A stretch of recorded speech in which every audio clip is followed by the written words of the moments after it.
Welcome to Make It a Great Day with Hema Dey, creator of SEO to Sales, the podcast where digital marketing meets AI, strategy, innovation, and growth. So grab your coffee, put your strategy cap on, and let's dive into the world of Make It a Great Day with Hema Dey. Are you ready? Let's get started. Today, we're going to be getting back to business. We've had the presidential inauguration. As a business owner, you've been waiting for all the changes to happen. And I kind of listed out 10 here that I'm going to share with you on my list and would love to get some feedback from you as you hear them. The first one on my list is changes to economic and political policies like tariffs, immigration, etc. And then we've got issues with recruiting qualified personnel for roles that complement AI integrations. This is a huge one that I keep coming across because business owners are still trying to get their feet under the table with AI and trying to understand it all. But now you've got to recruit the personnel on top of that, and the kind of skill sets that are required seems to be a tall order. Technology advancements with change notes that come out in days, weeks, and months, and gone are the days where you can wait a year out and plan for things. The change notes that are coming out from the likes of OpenAI, Google, or even Microsoft for that matter, is coming out in days, weeks, and months. How are you keeping up with all of that? We've also got multi-generations in the workforce, and communicating with every age group seems to be such a difficult task for marketers these days. And guess what? It's not one size fits all anymore, and we've got to adapt to changing times.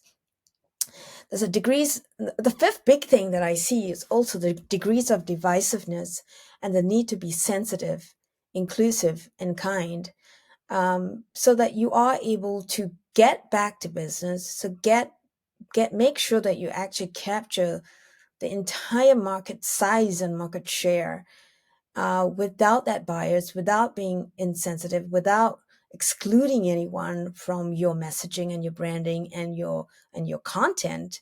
And how do you shift that focus, putting aside your political biases or maybe even preconceived ideas on what's right and what's wrong? Um, Number 6 on my list is a shift from globalization to localization. Love the passion around bringing manufacturing back to the United States, but how do we do that? How do we actually shape up a skill set that hasn't been predominantly manufacturing for so many years? Exciting times, I think, and I believe that the infusion of RAS, which is robots as a service, or robotics as a service, AI agents, with the capacity of human intelligence is going to make it possible, but there's going to be a steep climb, a steep learning curve, and an establishment phase as well. We've also got on my list, number 7 is climate change and the threat of possible chaos increasing. LA's seen this huge fire that set some of the most wealthiest people back, in the Palisades, not to forget places like Altadena and Pasadena as well. We can't just ignore all of this. I mean, snow in Florida at this time of the year, it's a little crazy, but it's happening. Number 8 on my list, digital currencies like Bitcoin or other currencies, cryptocurrencies that are coming into play. They're not regulated, but are popular and growing in value. And Bitcoin hit 100 plus thousand, just before Christmas. Whatever next, and are you ready for that as a currency shift from the US dollar, or perhaps not a shift, but an alternative means of paying and accepting and transacting in marketing and sales when it comes to disposable income? Number 9 on my list, the varying degrees of separation and alignment of values, right from wrong in our communities. And I'm going to talk about that a little bit more because we do have some interesting data here to share with you, with the multi-generations that are in the workforce, in buying powers out there in the consumer market as well. And of course, number 10 on my list is, where do we go from here with social media, AI, and the art of communication? At the end of the day, we are still people. We are still communicating with people. And AI is simply a medium of communication, but it has become such an important part of our day-to-day living. And let's put it this way, it's part of getting back to business. So I really want to go back to something that I've been working on very, very closely for the last few years, is how do we recalibrate our minds as business owners to create an infinite people to people mindset. Hi, I'm Hema Dey, creator of SEO to sales. I'm also the CEO and CTO of Eiffel International Inc. Um, Thank you for joining my podcast this morning. I'm passionate about keeping it simple with people in mind, and understanding people is my first love. And marketing has to be all about people at the end of the day. And so, how are you recalibrating your mindset so that you are able to capture the market size, the market shares that you want? And it's not going to be a one size fits all. How do we get back to arming ourselves with the right techniques and reaching the people that we want as clients? So a lot of people have come to me, business owners have come to me and says, is tackling 2025 in terms of business growth? I do a lot of strategic planning work. Is this even possible? How do you actually cater to everyone's needs? How do you even cater to the changing mindsets that are out there between the young and the old? The answer is very simply yes, you can. But the key is asking yourself these questions and owning your answers. It's not just abdicating responsibility because you find it too hard. But if you are willing to take the time to ask yourself these questions and own your answers as a tool for you to continue business growth in 2025, I say you've got a fighting chance of doubling, if not tripling, if not 10x growth, as some people call it, is all very doable. I think the first thing is to say, how do I adapt? Are you ready to adapt? There's a lot to digest and understand. Like I said earlier, changes are happening in days, weeks, and months. You can say this is all nonsense and I don't really buy into this AI technology shifts. What happened to good old paper and just picking up the telephone or door knocking? A lot of people have said to me, why can't we just go out and door knock?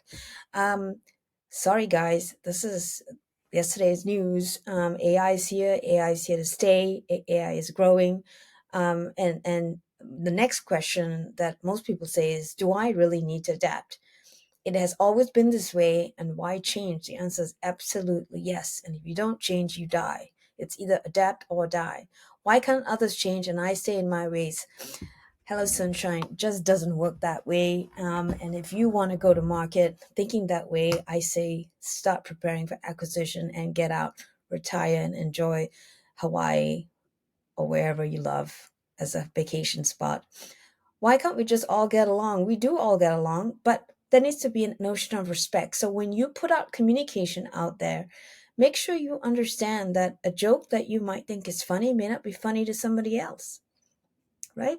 And so be sensitive. I think that's the whole point of this, is that, and I know that many of you have talked to me about, why can't we just agree to disagree sometimes and not just get so angry? And I agree with that. I think there needs to be some respect first. Respect is earned, not demanded. So I think if you can build a brand for yourself, for your personal brand and for your corporate brand, that oozes respect, then maybe a few jokes sprinkled along the way that don't meet the eye with some of your target audiences may just go over their heads a little bit, but just be careful what you put out there. Remember, people are on edge. People want to hear things that are going to impact their lives for the better, not for the worse. And so if you're going to make fun of anything or make derogatory comments, although you didn't mean it, think twice, because the world is reading things and understanding things very differently. Um, the next question is that if you really want to capture market share, there are the younger folks, the Gen Zs and the millennials. Now, I know most baby boomers and Gen Xs might see them as little young ones, but they're not. And they do have a very different vocabulary: bruh, slay, sus. And most of you probably think that that's such bad English, and how could they even talk like that? But the truth is that, again, why can't we just all get along? It's about respecting the fact that these younger folks grew up with phones and phones only. They probably learned all these words from TikTok. And for the record, I'm a Gen Xer. And do I agree with it? No. But do I want to make sure that I capture their mindsets in my marketing? Absolutely, yes. Yeah, another question is that I get so irritated with all the bad spelling, texting. Why can't we just pick up the phone anymore? Look, it's hard. It's really hard to see bad spelling. But the young ones grew up that way. They were texting from a very young age, and they don't understand the meaning of good spelling. Schools haven't played a good role in this either. Correction on bad spelling has gone out the window. So accept, don't fight it. Coach, don't don't be disgusted. Why do young executives not answer their emails promptly? This is another question that has come at me. And why do young executives not answer their emails promptly? Well, they're not looking at emails all the time. You might get a faster answer if you send it to them on a messenger chat on Instagram or on LinkedIn, because they're more social than they are sitting down at the desk looking at emails. So this and you know what? They love texting too. Um, so WhatsApp and your text messages could be a way to reach and get the answers that you want promptly. Double work, I know, but again, I go back to the first question: are you willing to adapt? And the last one is, how do I even market myself or my company anymore? I don't have the bandwidth. A lot of people say this to me: I don't have the bandwidth, Hema. It's just awful that we have to just think about all these different innuendos and then save the day with the right communication so that we don't offend anyone. So I've got some tips for you. And if you're listening in, thank you. This is Hema Dey, creator of SEO to Sales. This is my podcast that is going to help companies and business owners re-engineer, restructure marketing SOPs, if you like, to make sure that you're in step with what's going on in today's environment. So what is marketing? Let's go back to the fundamentals. Dr. Philip Kotler, whom I met, whom I have a lot of respect for, he's now 93 years old. We actually studied his textbook in university, Principles of Marketing, and it states in there that marketing is based on the theory of exchange. Now, I want to let it sink there for a minute. Theory of exchange. If I go deeper into the full-blown understanding of what that means, it's a social and managerial process by which individuals and organizations obtain what they need and want through creating and exchanging value with others. And this was a quote by Dr. Philip Kotler himself.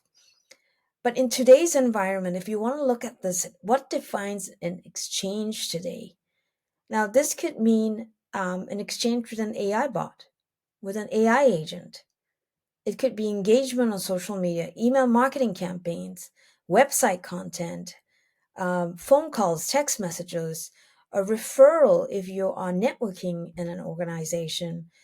It could be a click from a search engine like Google, ChatGPT, or Bing to your website, resulting in an inquiry. It could be closing a sale, retaining a new client, getting a new patient if you're a doctor, and if you have an e-commerce shopping cart. Well, this is another way of saying, hey, an exchange just took place, right? And at the end of the day, marketing has to connect with sales. And the ultimate exchange for us as business owners is that dollars and cents transaction that make that revenue line on our profit and loss statements look healthy. Um, and the connection between marketing and sales cannot be siloed anymore with the level of change notes that are coming in days, weeks, and months. So how do you actually connect all the dots to create an optimal exchange, regardless of what it is, that leads you to that final ultimate euphoric exchange called sales? So if I break this down into the challenges in marketing that we need to look at now, is managing people and their expectations. That's number one. And then what tools are we going to be looking at in terms of technology and communication to communicate, to accelerate, to really fine tune how we actually create that optimal engagement in sales, that exchange that we want so badly. So in today's environment, we live in let's go to people. Okay, these are your target audiences, believe it or not. We have the silent generation, and this may not apply to all businesses, but I'm going to give you the facts and you can decide how to apply it to your case. And if you get stuck, you know where to find me.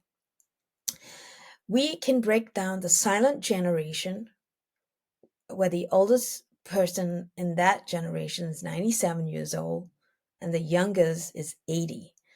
And today, people who are in that age live a very, they're still alive. And some of them are actually still buying and in the consumer market, not so much in the business space, but they're definitely prospects for some service providers or product providers. Baby boomers, the oldest baby boomer now is 79 and the youngest is 61 years old. Think about that for a minute.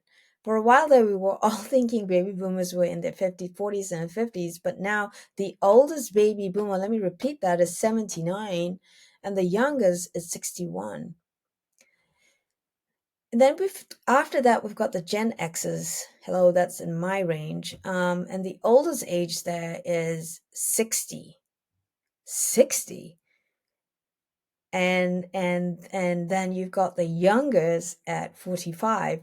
Now, I'm going to circle back to this where, we've got the youngest baby boomer at 61 and the oldest Gen X at 60 with the youngest Gen X at 45. And then we've got the millennials. The oldest millennial is 44 and the youngest millennial is 29. The oldest Gen Z is 28 years old. And the youngest is 13.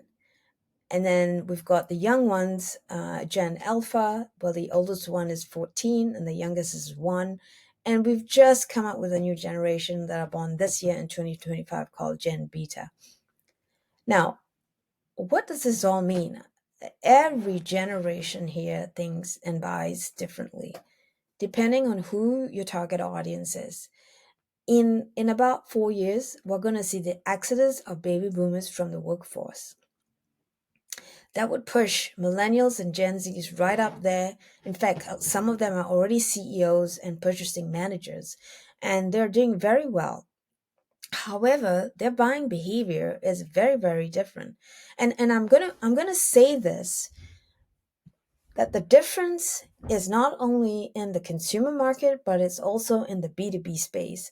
A lot of our work at Eiffel International is B2B, and some of it's B2C, but we're seeing the same patterns happen where they have the disposable income, they are buying things, but how they buy things are so different to the baby boomer and the silent generation, right?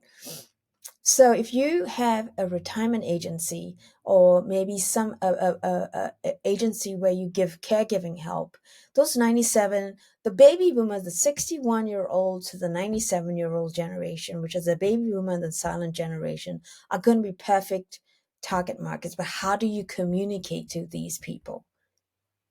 It's not going to be the same as the Gen X or the millennials. However, some of these kids have parents or grandparents who are in the older generation. So it's almost like you need to cannibalize a content strategy that's going to be designed for two or three funnels. The silent gen is not going to be the same as a baby boomer. And the baby boomer is not going to be the same as a Gen Xer. And the Gen Xer is not going to be the same as the millennials. And the millennials is not going to be the same as Gen Z. So how on earth are you going to do this effectively with a limited budget? And then when you look at expectations, and marketing's all about managing expectations, timing and delivery, and how quick they engage with material that you put out there. The silent generation, thank goodness they take the time still and read stuff. Their expectation is, please don't forget me. I'm here. And I've got some savings and I would like to spend it on things that make my life easier.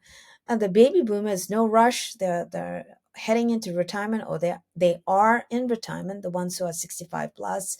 But they do have disposable income. So depending on what your business is all about, don't forget that they think and buy differently.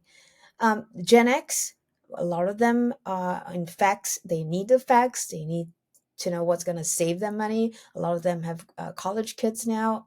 And so it's really important to communicate to the emotions and the problems that Gen Xers have. Now, here's where it gets really sticky. And this is where the creative comes in, is the millennials. They want it now. How do you create excitement, engagement with I want it now? And with the Gen Zs, I want it yesterday. And they're not patient at all. If you don't have interesting content, they go to the next best thing that they can see. I think that the biggest problem here is that with creating an infinite people to people mindset, the science and communication has fallen off the radar. We need to engage today in under 3 seconds. Last few years, it was at 12 seconds. But now every piece of content that you put out there needs to engage in under 3 seconds, especially the headlines, especially the hook. If you're doing anything from email marketing to writing a blog to putting social media posts out there, it's a science of encoding and decoding. And right now, depending on what generation you are as a business owner or an executive, you need to put yourself in the shoes of a silent generation person, male or female. Same thing, baby boomer, Gen X, millennials, Gen Z, Gen Alpha, Gen Beta, depending on where you're at in your funnel, your sales funnel. And guess what? It's no longer just Google being a search engine or AI. Now, lots of people say, oh my God, we're in this new era of AI. The truth is, Google has been around and Google is an AI. But now it's expanded. Google's number one. It's still very, very important. And then followed closely with YouTube.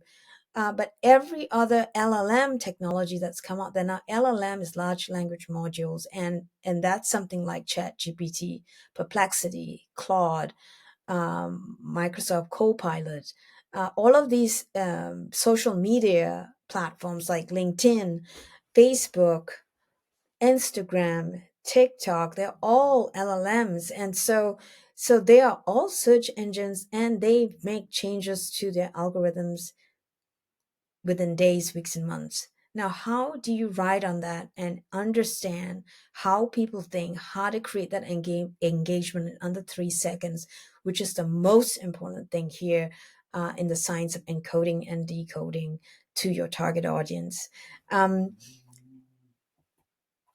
The other thing I want to share with you is that in-person marketing is still valid for some businesses. And if you're looking at the baby boomers, they would prefer um, meeting in person. However, I think what I'd like to discuss right now is the average use of AI and average percentage likes who every the average percentage of people who like to meet in person. So if you go back to the silent generation, now if you're an estate planning attorney or perhaps a doctor, this is probably very relevant to you. It's the silent generation. Again, I'm going to say the oldest there is 97 and the youngest is 80. 10% use AI. and 90% like in person. And they're rare adopters of AI. So if you do have a practice or a business that caters to 80 to 97 years old, then I think it's really important for you to think through how you're going to create an ambience where you are able to meet them in person, or at least hand out materials so that they feel like they can come and see you. That's your safety net. They're a lot older, right? This goes for funeral parlors, retirement folks, financial planners. So don't poo-poo them when they, if you got a if you got a spouse who is a financial advisor and is going out and meeting these people, there's a reason behind that, right? Now, baby boomers 61 to 79, the average percentage using AI is 25%, so it's not very high, and many, like 75%, like it to be in person. So there's a gradual AI adoption, but it's not steep. In fact, there's a little bit of a stigma around AI and trusting it. Rightly so, but it's happening. Gen X's 45 to 60 years old, 45% you have embraced AI, and 55% are still doing in person. The balance they've started to adopt AI, obviously, but they're not. They've got one foot in and one foot out. They like it.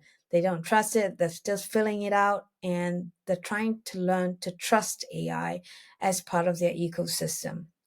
I'm a little different. I'm a bit of a geek and an engineer, so I love AI, and I can see the benefits of it right off the bat. Happy to teach anyone that's feeling that fear and is afraid of leaning into AI. Now, the millennials, 44 years old, the oldest, and 29 is the youngest. 65% love using AI, and 35% like in person. They are born into no, sorry, 35%, 65% use AI and 35% like in person, heavy adopters of AI. And then if you go to Gen Z, where the youngest is 13 and the oldest is 28, 80% are using AI and 20% like it in person.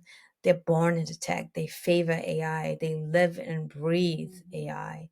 So if you're not an AI, then you're not going to be seen. In fact, you'll be a hidden gem to a group of people that have the disposable income to be possibly a buyer of your goods and services.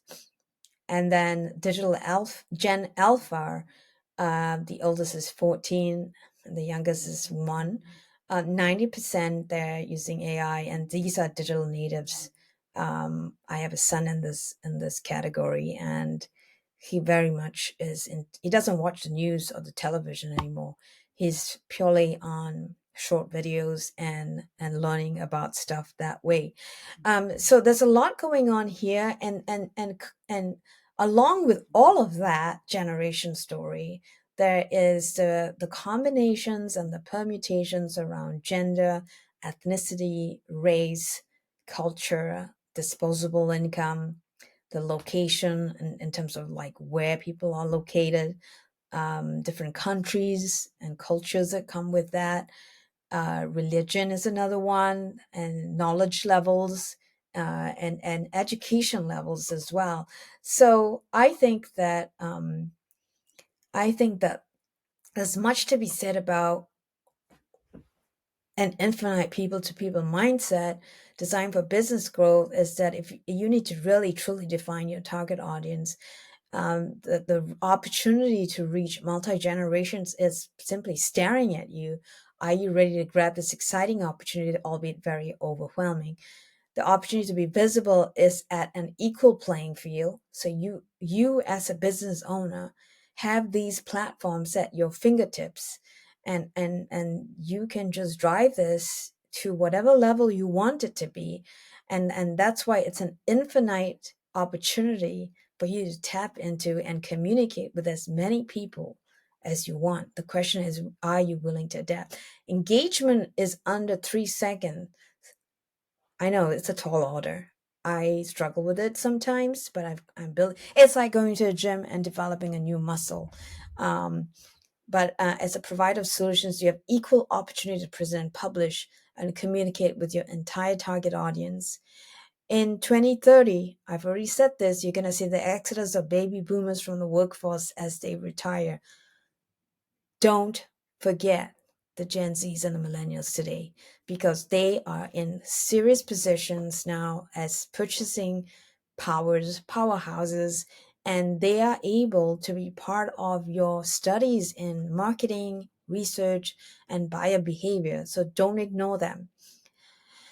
And when you do your marketing plans or business plans, it's probably easy to gravitate to the old school way of thinking, because you don't have to push yourself. You don't have to challenge yourself too hard. And you probably think like it's all going to be just okay.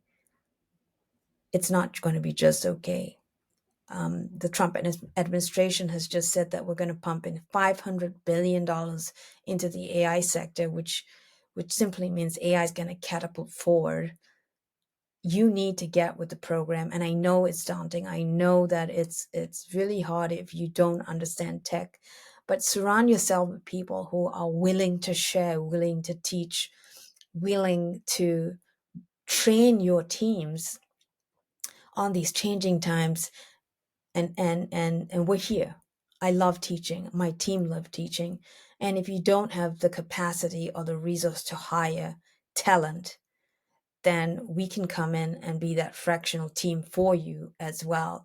The trick here is to adapt quickly, to adapt to changing times very quickly, so that you don't miss out on what that wave looks like over the next 4 years. Forget 4 years, let's talk about the next 6 to 12 months.